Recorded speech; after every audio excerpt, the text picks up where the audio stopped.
You know, it feels like AI just exploded out of nowhere, right? One day it's science fiction, the next it's on our phones. Today, we're going to pull back the curtain and really get into the amazing tech that's making all this happen. We're going to demystify how these machines actually learn to write, to think, and to create. I mean, it's everywhere, from how we learn in school, to the art we create, to the way we work. Generative AI is changing the game. And understanding how it all works isn't just for the tech gurus anymore. It's becoming essential for pretty much all of us. So let's get into what's really going on under the hood. So at the very heart of this whole revolution, you've got what are called large language models, or LLMs for short. This quote really nails it. These are the engines, the powerhouses behind tools like ChatGPT. They can handle crazy complex stuff that older AIs could only dream of. Okay, but it really does feel like this all happened overnight, doesn't it? Well, the truth is, this overnight success was actually decades in the making. This is a story about a long, steady journey, not some sudden magic trick. Let's take a quick trip back in time, shall we? Back in the 60s, chatbots were pretty simple. They just matched keywords.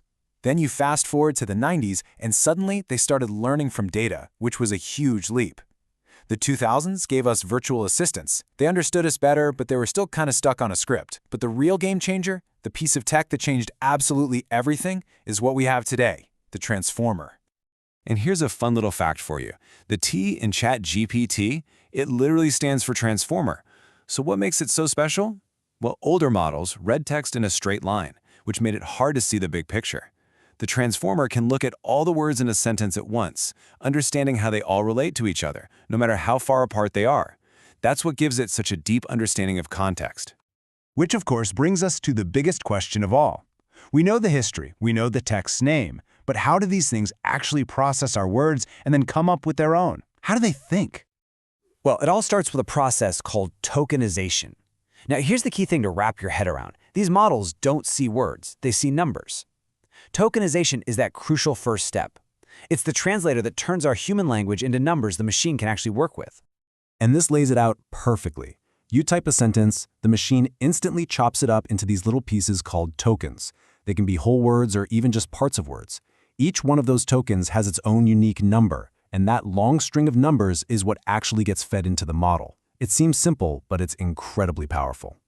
So once it has that string of numbers, the model's entire job is to do just one thing: predict the next most likely number or token in the sequence.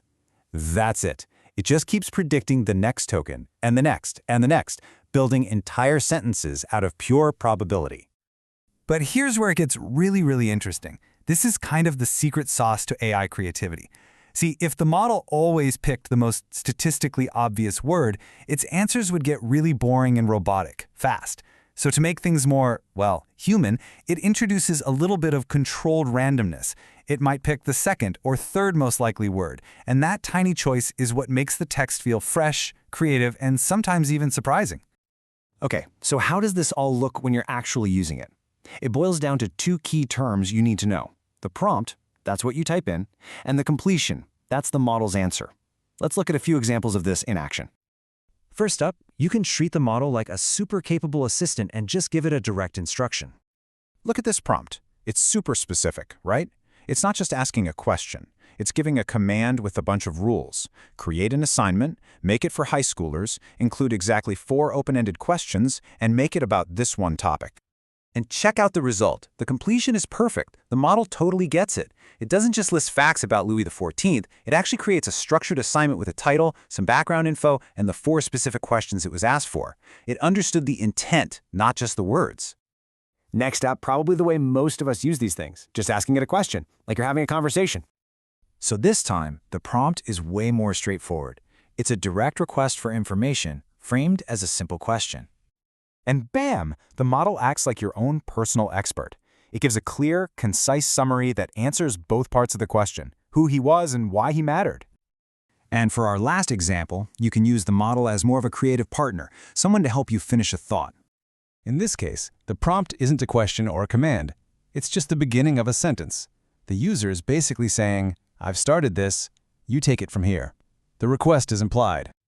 And this is where you really see that predictive power shine. It takes that little fragment and just runs with it, generating a full, coherent paragraph that continues the thought perfectly. It's not just finishing a sentence, it's finishing an idea. And that, right there, is the biggest takeaway. These models are not just fancy search engines. They are generative tools. They take all the patterns they've learned from a mind-boggling amount of human text, and they use that knowledge to create something completely new. And that leaves us with a pretty fascinating question to ponder. We just learned that a little spark of controlled randomness is what helps these machines feel creative. So if that's the key to their creativity, what does that tell us about our own?